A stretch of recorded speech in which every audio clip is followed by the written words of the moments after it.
Hey model kit builders, I got another one of these obsolete exoframes, and this one is particularly called the Outcast Brigade Alfex. They never mentioned this, but they do mention Outcast Brigade in the YouTube original TV show. It's 1/35 scale. It's made by Moderoid, which is part of the Good Smile company. They make Nendoroids and stuff as well. That's their date. I can't remember if these things are dated. I don't see it. So it's a real shame. We don't know how old these are. Cool looking weapons. If you haven't watched these episodes, this guy's a sniper. Well, that's a sniper rifle. Alright. But unfortunately the show didn't go very far. Here's a little image, I guess, from it. You can watch it on YouTube for free. Just look it up. It's pretty good. Short episodes. Unfortunately, not enough episodes. Okay, that's the end of that box. Let's look at the instructions. Seems to be Japanese, so we're going backwards. Still no date. You have to cut out some decals here, water slide decals. This character, alright. No, it does go the normal way. It's just that there's no actual cover page. Interesting. Alright, so yeah, they're pretty easy to put together. You just gotta look at the part number and some arrows. In general, you don't have to glue anything either. Well, it might be advisable. Unfortunately, it's all in Japanese. I don't know what these exclamations mean, but I'm not too worried about it. I'm not too critical about this particular model kit or this franchise, but they're pretty cool. So, alright, there's the basic exoframe, and then everything else after is adding to it. As usual. Sorry for the cough. Well, I guess I'll show you these plastics, because you might want to decide to paint them if it has a bunch of swirl marks. So let's take a look and see if there's a bunch of those swirl marks. Really big box for only 2 runners. Okay, so you see here, across this big flat panel, there's definitely some weird stuff going on in that mold. Some like sink cooling marks maybe. This one's got a strange like effect as well. What I'm probably going to do is just rattle can matte clear coat the thing, and that'll help make that stuff vanish. But you might have to add some color to the guns or something. So this runner is their standard exoframe, although this one's in a darker gray than I'm accustomed to. All the other ones I built have light gray frames, so that's a nice change. And it's got this female pilot by default, but I already have a different female painted. And I'm probably going to put the guy right here since he's the one piloting this vehicle. So as usual, I shall get back after I build this thing and let you know of any problems. Here's a decal sheet as well. Okay.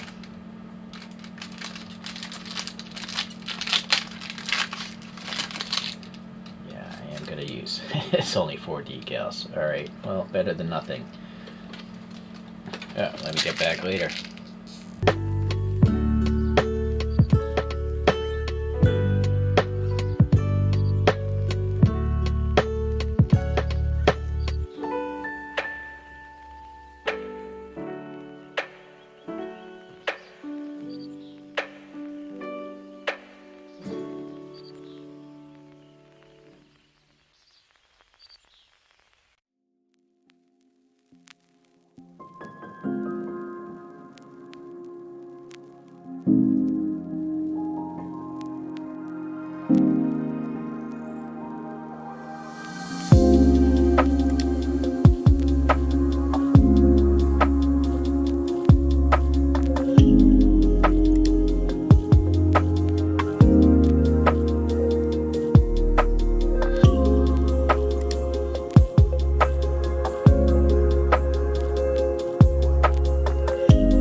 here's the finished model. I ended up painting the armor pieces because something about that color just looked really cheap. Like the light was like getting through it or something like that. And then matte clear coated everything, the frame and the armor and the guns and all that stuff. Alright, so that's what's happening there. Let's take a look at the articulation. It's pretty much the same as all the other obsoletes, but maybe you haven't seen those other videos that I did. So let me resituate this thing. As you can see, the guns just have round pegs going into these grabby hands. I'm going to take those out because they're obviously going to get in the way to show articulation. The pegs are so tight, you can see it scraped all the paint off. So in general, all these pieces, they're designed to go together without paint. So if you want to save time, you might want to mask off the parts that are interfacing with other parts. Okay, well, starting with the head, it does have a peg, so you can twist it a little bit left and right. I really like this head. It definitely looks very military, like the front of like an Apache or something, that sensor array. And it's got like tank-like headlights, although I didn't paint the slots themselves. Decal-wise, this is the sniper decal, and then there's 3 identical like clan or tribe decals I put there. Okay, so I ended up gluing some parts. Like I glued this chest piece on because it's going to come off and it'll be hard to put back on because it's roll cage. And also, in fact, this roll cage was quite problematic if you should build this.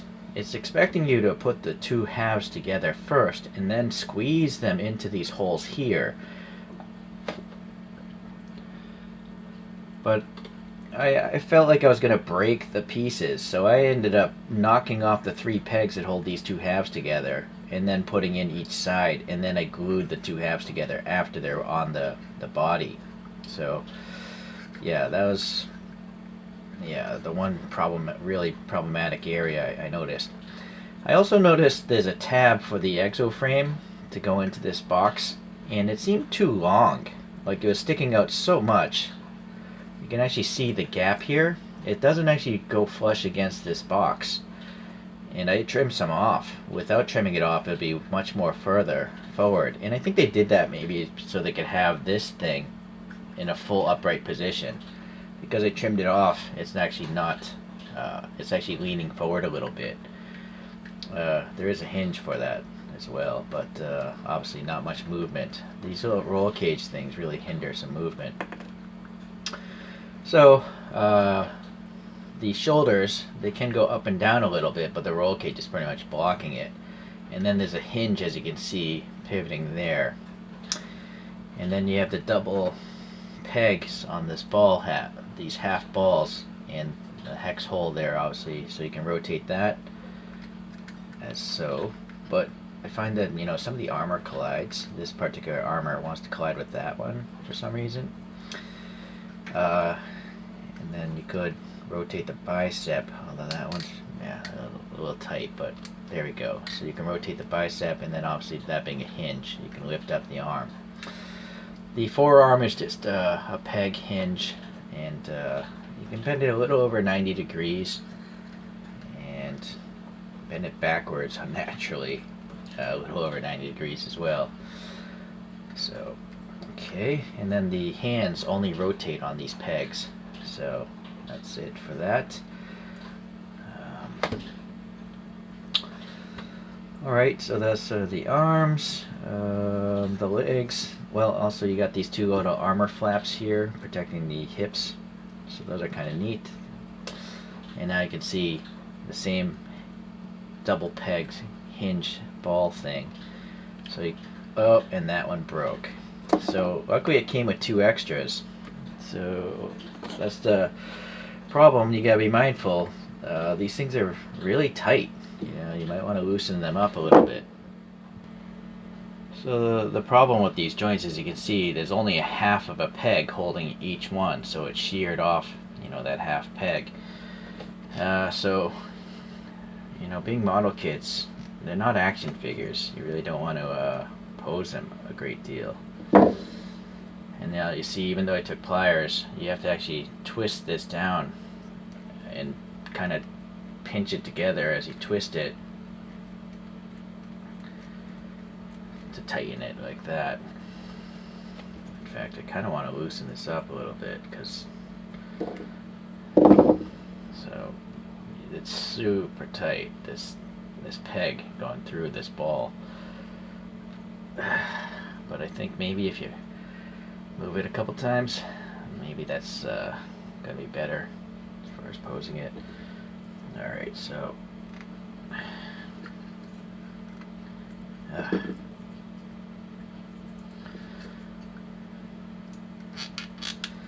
alright, so then you have this drive wheel or whatever it is, and that can pivot before it collides with this armor piece, which I have glued in place.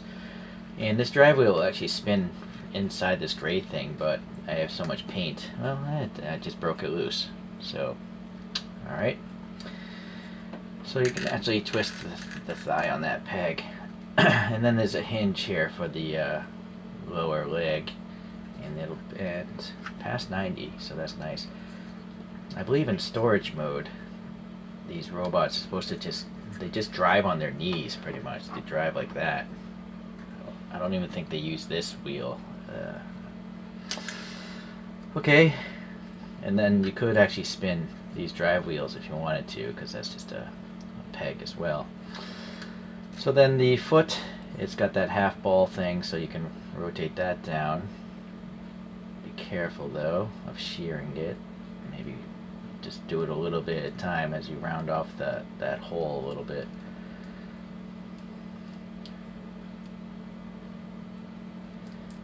For some reason that one doesn't want to bend very far. I'm trying to show you them. It will basically make the foot lie flat. I don't want to risk breaking that, so I apologize, but you can bend that flat. And then the feet are on this peg here, so you can get some rocker of the toes and have a really splayed out foot position. Kind of like that, maybe.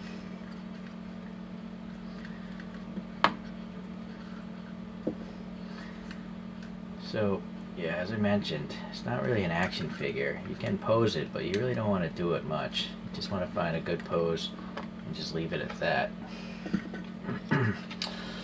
Alright, so it does have this mortar launcher as well, and that's got a little ball down in there, so you can angle this wherever you want. But as you can see, it'll pop out as well. And then I ended up gluing this handle in place because I know it'll just fall off. I like how this is recessed. Put a little black paint in there. Sadly, it doesn't actually come with a mortar shell. That would be kind of neat to have the character hold a mortar shell, maybe. These grabby hands, I suppose, this being a round thing, you could have it, hold that. But because I have so much paint on that thing, it's not going to really work right now. And then the last thing is putting in the driver. So make sure you don't glue that hatch there. You might want to move the drive wheel down and then you open that further. So the stock one, it had this instead of this whole box, right? This whole cockpit. And so I painted the character here. I'll do a scratch on the shirt, but you can pop that person right in there. Very good. And also the female, I did paint that person, but I'm not sure if she's going to fit. I guess she'll fit as well. Well, maybe not. The head looks like it doesn't want to fit. Oh, see, the hands are in a different position. The hands are really designed to grab this thing with the raw exosuit. So, yeah, you're not going to be able to fit the lady in there. You can see how this person's hands are much lower to clear that box or something. So, okay, so that person goes in there, and unfortunately, I guess that's as tight as it's going to get. So that's it. Let me pose this again. So you do have these two extra wavy hands, and just those two grips. But the grip hand is not a trigger finger. There's no index finger going into the trigger of that thing, which is too bad. And then this is your standard gun, which I've seen with the scope dog as well. Alright. So, speaking of the scope dog, here it is. Scope dog doesn't have a trigger finger either. Hopefully, these feet are so small. Here's just a base exoframe, how they come from the alien race. And then here's a U.S. Marines Gavial prototype, and that one's the most armored up one. So yeah, I'm not sure what to do, if I should maybe get some acrylic bases for these things or not. So again, they all have the same base exoframe. It's just a matter of what stuff they tack onto it. So it's a modular system, it seems. Okay, well, let's get those out of here. I also tried to pose this sniper rifle with both hands. It won't work. It's too far of a reach. So, and also these shoulder armors here, they tend to collide. Right, this piece right here is colliding with that piece. So I can't really bring that bicep up further to try to make it a sniper thing. Well, anyways, I think this is a good enough position, and it's a cool robot. It definitely looks the most military to me so far of the ones I have, but I do have a few other model kits to build, so we'll see you then. Thanks for checking this out.